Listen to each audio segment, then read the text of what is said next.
अस्सलामुअलैकुम रहमतुल्लाहि व बरकातुहू। दोस्तों, मैं हूं इरफान खान एक नए वीडियो के साथ आपके सामने हाजिर हूँ।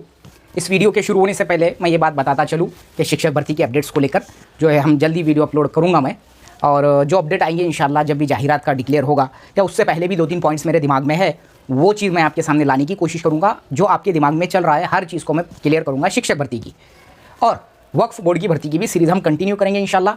उसके भले ही अपडेट्स आओ या ना आओ, लेकिन उसके जनरल नॉलेज की जो सीरीज़ है वो हम ज़रूर कंटिन्यू करेंगे।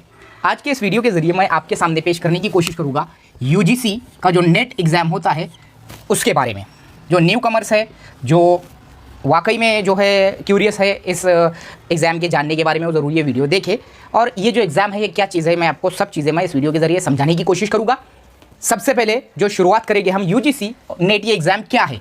यूजीसी मतलब होता है यूनिवर्सिटी ग्रांट कमीशन, विद्यापीठ अनुदान आयोग। क्योंकि ये हमारा जो वीडियो होता है ये बाइलिंगुअल होता है, इसलिए जो मराठी मीडियम वाले हैं वो भी ये वीडियो देखें।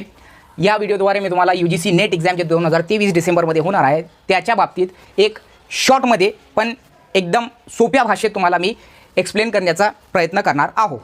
तो यहाँ पर जो टीचर हजरात भी देख रहे हैं और जो इसके ख्वाहिशमंद है वो भी इस वीडियो को ज़रूर देखें। यूजीसी नेट कहते हैं University Grant Commission National Eligibility Test. जैसा जो टीचर बनने के लिए टीईटी, सीटीटी वगैरह ये जो चीज़ें हम एलिजिबिलिटी टेस्ट देते हैं, वैसे ही ये नेशनल लेवल का यानी कि एक हमारे इंडिया लेवल का ये एग्ज़ाम होता है। दिसंबर 2023 में ये होने जा रहा है, और इसके जो बेनिफिट्स होते हैं या ये कहाँ पर काम आता है वो भी इस वीडियो में बताने की कोशिश करूंगा मैं। लेकिन इसका एक थोड़ा सिस्टम थोड़ा अलग है, इसके पास होने का या इसमें जब एलिजिबल हो जाएंगे तो कैसे होते हैं वो थोड़ा अलग है, इसलिए मैं बताने की कोशिश करूंगा यहाँ पर आसान भाषा में। एलिजिबिलिटी, इसकी जो फॉर्म भरने के लिए, इसको फॉर्म भरने के लिए आपका पीजी यानी पोस्ट ग्रेजुएशन होना ज़रूरी है, या फिर पोस्ट ग्रेजुएशन के फाइनल ईयर में आपका एडमिशन होना ज़रूरी है। फर्स्ट ईयर कंप्लीट और सेकंड ईयर में आप एडमिट होना ज़रूरी है, या फिर आपका पोस्ट ग्रेजुएशन कंप्लीट भी रहा तो चलता, कोई भी पोस्ट ग्रेजुएशन। इसमें पूरे टोटल जो है ऐसे कई सैकड़ों सब्जेक्ट्स है जिसमें आप पीजी किए हुए उसके बेस पर ये दिया जाता है। वो कैसा होता है, ये हुई एलिजिबिलिटी एकदम आसान ज़बान में। इसकी जो फीस है फ़िलहाल में जो इस नेट एग्ज़ाम की 1150 रुपये जो है ओपन वालों के लिए है, यानी कि जो जनरल कास्ट होती है उसके लिए, और जनरल ईडब्ल्यूएस जो होता है, ईडब्ल्यूएस और ओबीसी, ईडब्ल्यूएस और ओबीसी के लिए 600 रुपये है। ठीक है, इसकी जो फीस है जनरल के लिए, ओपन कास्ट कैटेगरी के लिए है 1150 और ईडब्ल्यूएस और ओबीसी के लिए 600 रुपये। उसके अलावा person with disability, SC, ST और थर्ड जेंडर के लिए 350। थर्ड जेंडर वालों को अब इसमें जो है रिजर्वेशन मिला है नौकरियों में, इस हिसाब से यहाँ पर उनको 350 है। SC, ST, person with disability और थर्ड जेंडर, इनके लिए 350 है। ये हो गया फीस का जो है मामला और एलिजिबिलिटी का, यानी कौन कौन भर सकता है। पोस्ट ग्रेजुएशन के एक तो फाइनल ईयर में होना हो या फिर पोस्ट ग्रेजुएशन कंप्लीट होना। डेट्स, इसकी जो डेट है 30 सितंबर से इसके फॉर्म्स जो है फिल करना शुरू हुए हैं, और इसकी लास्ट डेट है 29 अक्टूबर। डेट के बारे में भी आपको क्लियर हो गया, 29 अक्टूबर ये लास्ट डेट है। उसके बाद में आता है सिलेबस। इसके अंदर जो सिलेबस होता है ये 2 तरह का होता है। ठीक है, इसमें जो सिलेबस होता है, एक होता है इसमें पेपर 1 और एक होता है पेपर 2।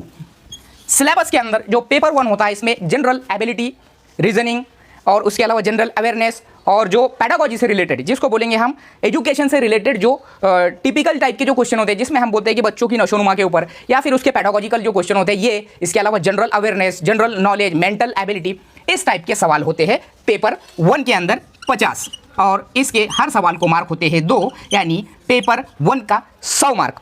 और जो पेपर 2 होता है, अब यहाँ पर खेल ले, ये जो पेपर 1 है गौर से सुनो कि पेपर 1 जो है नेट के अंदर वो सबके लिए कॉमन होता है। फॉर ओवरऑल इंडिया जितने भी लोग फॉर्म भरेंगे वो पेपर 1 सबके लिए 50 क्वेश्चन 100 मार्क, ये सबके लिए कॉमन होता है।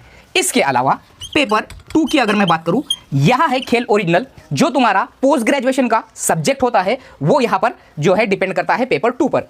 पोस्ट ग्रेजुएशन के सब्जेक्ट अगर आप उसकी पीडीएफ देखेंगे ऑफिशियल वेबसाइट पर से अगर आप पढ़ेंगे तो ऐसे कई, यानी कि जिसको बोलेंगे सैकड़ों सब्जेक्ट है। इंडिया में कई लाखों करोड़ों लोग पोस्ट ग्रेजुएट होंगे, तो उसके बेस पर, यानी कि मिसाल के तौर पर अगर आपका पीजी इंग्लिश में, एमए इन इंग्लिश लिटरेचर, तो आपके सेकंड पेपर में इंग्लिश के बेस पर आपका जिसमें पोस्ट ग्रेजुएशन हुआ है उसी के बेस पर वो 100 क्वेश्चन 200 मार्क के रहेंगे। आपका अगर हिस्ट्री में हुआ है, आपका उर्दू में हुआ है, मराठी में हुआ है, हिंदी में हुआ है, संस्कृत वगैरह वगैरह। पोस्ट ग्रेजुएशन आपका साइंस से हुआ है तो आपका केमिस्ट्री, फिजिक्स, मैथ्स, उसके अलावा बायोलॉजी, बॉटनी, जूलॉजी वगैरह ये तमाम चीज़ें पूरे इंडिया के उसमें जो है जितने भी सब्जेक्ट के लिए जो पात्र है वो सब दिया है, एमकॉम, उसके अलावा एमएड वगैरह वगैरह, ये तमाम चीज़ें उसमें दी हुई है। तो पीजी का जो आपका सब्जेक्ट होता है, पेपर 2 आपका जो होता है वो होता है उसके बेस पर, यानी कि 100 क्वेश्चन, हर क्वेश्चन को 2 मार्क यानी 200, पेपर 1 के 100 और ये 200, 300 मार्क का ये पेपर होता है नेट का, 300 मार्क का। एकूण 300 गुण असतात यामध्ये आणि पेपर 1 जे आहे त्याला 50 क्वेश्चन, एका प्रश्नाला 2 मार्क म्हणजे 100 मार्क, आणि दुसऱ्या पेपरमध्ये पहिला जे पेपर असते हे ऑल ओव्हर द इंडिया म्हणजे भारतात जे कोणीही नेटची परीक्षा देणार त्याला हे कॉमन असते, आणि जे दुसरा पेपर आहे हे आपल्या पदव्युत्तर पदवी म्हणजे पोस्ट ग्रॅज्युएशनच्या सब्जेक्टवर डिपेंड असते, म्हणजे आपला ज्यामध्ये पोस्ट ग्रॅज्युएशन झालेला आहे। 100 प्रश्न, एका प्रश्नाला 2 मार्क म्हणजे 200 मार्क, 100 प्लस 200 300, एकूण मार्क 300। निगेटिव मार्किंग इसमें नहीं होती है। अब इसका जो तरीका है पास होने का, जो उनका जो क्राइटेरिया है उसको मैं इजी गोइंग में समझाने की यहाँ कोशिश करूँगा।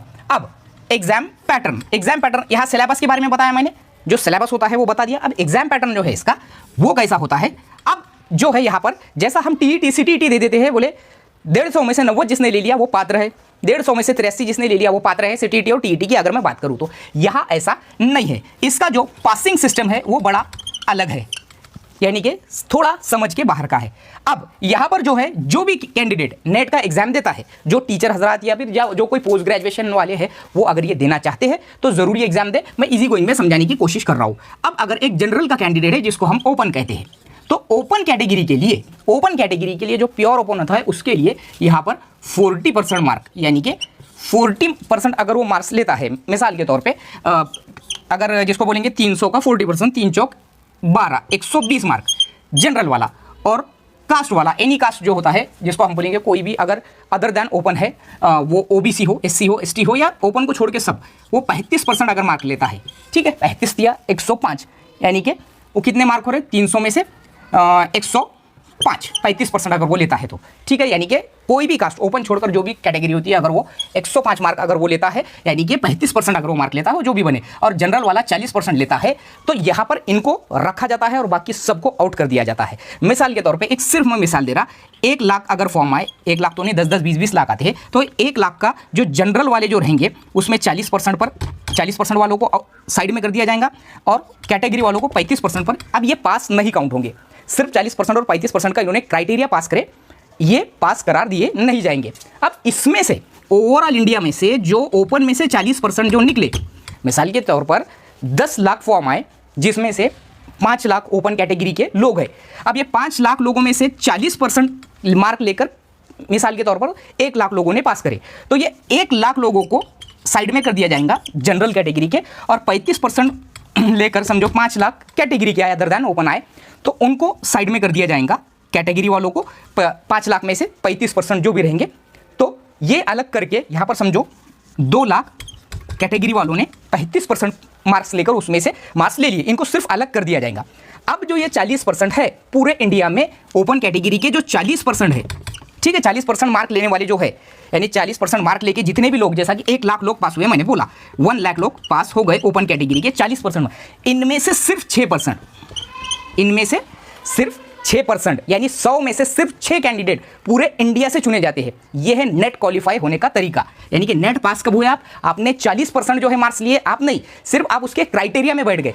जब आप वो 6% पूरे इंडिया से ओपन कैटेगरी से जो 6% आएंगे, आप उस वक्त यहाँ पास करार दिए जाएंगे, यानी आपको नेट के पास का सर्टिफिकेट दिया जाएगा। हमारे टीईटी सीटीईटी में क्या होता है, ओपन वाले का ऐसा, ओपन वाले को 60% और कैटेगरी वाले को 55%। म्हणजेच जर कोणी खुल्या प्रवर्गातील उमेदवार आहे तर त्याने जर 40% मार्क घेतले तर ते पास किंवा पात्र ठरणार नाही, ठीक आहे। ते 40% जे आहे, जे 40% जे आहे घेऊन जे पास झालेले आहे, मी उदाहरणार्थ 1 लाख सांगितले, तर त्या 1 लाखापैकी किंवा त्या 2 लाखा त्या 5 लाखापैकी XYZ जे कोणी असेल 6% ओव्हरऑल इंडियातून जे जनरल कैटेगरीचे जे उमेदवार आहे ते म्हणजे पात्र ठरणार इथे। आणि तसा त्याच प्रकारे म्हणजे सेम टू सेम 35% मार्क घेऊन जर म्हणजे 2 लाख अदर दॅन ओपन जे आहे कैटेगरीचे जे उमेदवार आहे ते पास झाले, तर या जागी या 35% म्हणजे हे वेगळे केलेले 35% आहे, यापैकी म्हणजे 6% अदर दॅन ओपनमधून जे कॅटेगरीमधून जे ओव्हरऑल इंडियातून जे 6% पहिले 6% म्हणजे वरचे एकदम 100 म्हणजे 100% असते त्यापैकी 6, 100 पैकी 6 फक्त।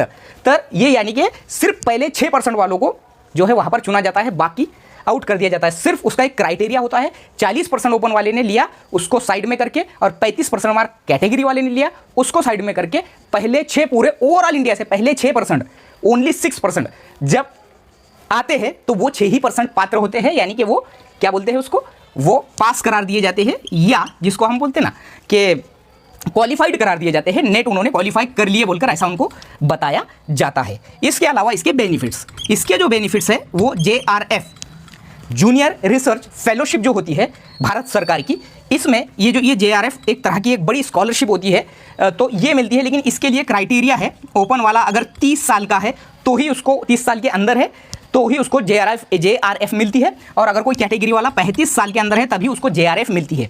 जूनियर रिसर्च फेलोशिप होती है ये गवर्नमेंट ऑफ इंडिया की, तो वो मिलती है। इसमें कुछ अमाउंट वगैरह मिलती है विद्या वेतन के तौर पर, क्योंकि आपने नेट जैसा एग्जाम पास किया है। इसके अलावा दूसरा जो बेनिफिट है, ये असिस्टेंट प्रोफेसर के लिए एग्जाम ली जाती है। असिस्टेंट प्रोफेसर, ये एग्जाम पास करके हम असिस्टेंट प्रोफेसर बनते हैं। इसके लिए कोई भी एज क्राइटेरिया लागू नहीं है, आप किसी भी उम्र में आप दे सकते हैं।